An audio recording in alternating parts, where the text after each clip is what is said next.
علم کا دشمن تکبر، صبر کا دشمن غصہ اور عقل کا دشمن لالچ ہے۔ خوبصورتی علم و ادب سے ہوتی ہے، صرف لباس سے نہیں۔ علم مال سے بہتر ہے، علم تیری حفاظت کرتا ہے اور تو مال کی۔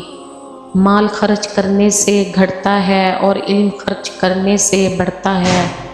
جو تلاش علم میں نکلا وہ اپنی واپسی تک گویا اللہ کی راہ میں رہا۔ عالم وہی شخص ہے جو علم پر عمل کرے اور اپنے عمل کو علم کے مطابق بنائے۔ علم کا پڑھنا بے فائدہ ہے جب تک اللہ کا خوف ساتھ نہ رہے۔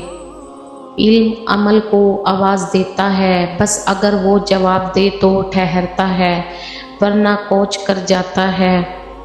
جب تک تیرا اترانا اور غصہ کرنا باقی ہے اس وقت تک اپنے آپ کو اہل علم میں شمار نہ کر۔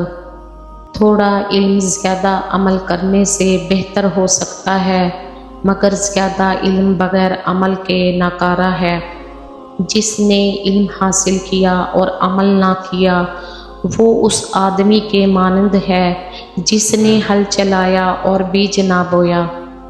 فیض علم رکھ مگر اس پر عمل نہ کر، وہ ایک بیمار ہے جس کے پاس دوا تو ہے مگر وہ علاج نہیں کرتا۔